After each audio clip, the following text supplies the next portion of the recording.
প্রিয় দর্শক আসসালামু আলাইকুম। এই যে ঘরটি দেখতে পাচ্ছেন এটি হলো গার্ড ব্রেক বা ট্রেন পরিচালকের কক্ষ।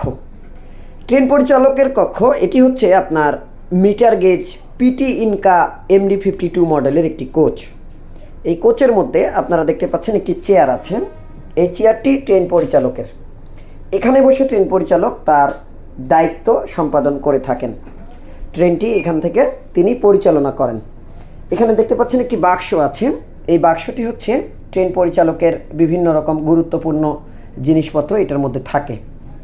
আর এইটুকটা দেখতে পাচ্ছেন পিটি ইনকা কোচের যে স্পেসটা আপনারা এখানে দেখতে পাচ্ছেন। আর এটি হচ্ছে টয়লেট। এই টয়লেটটি দেখুন, এটির মধ্যে একটি বেসিং দেখা যাচ্ছে।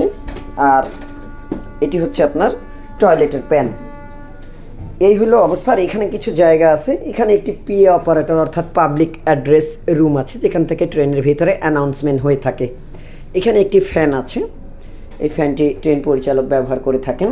আর এখানে কিছু সুইচ আছে লাইটের এবং অন্যান্য। এখানে একটি সুইচ আছে, সেটা হচ্ছে গার্ড ব্রেকের পিছনে যে বাতিটি রয়েছে সেটি নিভানো যায় এবং রেড গ্রিন করা যায়। আর এখানে যে ভলিউমটি দেখতে পাচ্ছেন এটি হলো মাইকের যে সাউন্ড। এখানে একটি পাবলিক অ্যাড্রেসের মাইক লাগানো আছে, এখানে এসে সাউন্ডটি কম বেশি করা যায়।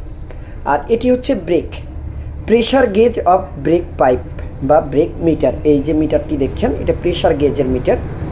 আর এটি হচ্ছে হ্যান্ডেল, এটি হচ্ছে বল ভাল্ব। এটির দ্বারা সাধারণত ট্রেন পরিচালক সাহেব জরুরি মুহূর্তে ব্রেক করে থাকেন ট্রেনের। এখনও গাড়িটি প্রেশারে আছে, আমি আপনাকে ব্রেক করে দেখাবো যেহেতু ট্রেনে ইঞ্জিন নেই। তো ধরেন ট্রেনটি চলছে এবং ইঞ্জিন লাগানো আছে। যখনই ট্রেন পরিচালক সাহেব এটিকে ব্রেক অ্যাপ্লাই করবেন তখন এই লিভারটি বন্ধ করতে হবে এবং এটিকে উপরের দিকে দিতে হবে। এখন দেখুন মিটার 0 হয়ে গেছে। এখন আস্তে আস্তে আমি ছাড়বো, এয়ার প্রেশার রিলিজ হয়ে যাবে, আপনারা সাউন্ডটি শুনতে পাবেন। দেখুন, এটি আপনারা কেউ করার চেষ্টা করবেন না। ট্রেনটি বর্তমানে TXR এর অধীনে ট্রেনটি অপারেশনে রয়েছে, অর্থাৎ প্রতিটি বগির পরীক্ষা নিরীক্ষা করা হচ্ছে। এটি আবার TXR তাদের নিয়ম অনুযায়ী তুলে দিবেন আর কি। এটি এখানে বন্ধ করতে হয়, তারপর এটাকে নিচে নামাতে হয়, তারপর এটাকে আবার খুলে দিতে হয়। এভাবে ব্রেকিং সিস্টেমটি ট্রেন পরিচালক সাহেব মনে করলে অ্যাপ্লাই করতে পারবেন। এখানে একটি জানলা দেখা যাচ্ছে, পিছনে আপনি দেখতে পারবেন দুপাশে দুটি গেট আছে। এই গেট দুটি আপনারা দেখতে পাচ্ছেন। আর এখানে একটি হ্যান্ড ব্রেক আছে। যদি এয়ার প্রেশার ব্রেক না থাকে কোনো ক্রমে কোনো রকম ত্রুটি হয়, তাহলে এই হ্যান্ড ব্রেকের মাধ্যমে এটা ঘুরিয়ে ট্রেনটিকে কিন্তু ব্রেক করা যাবে। ধন্যবাদ সবাইকে, ভালো থাকবেন।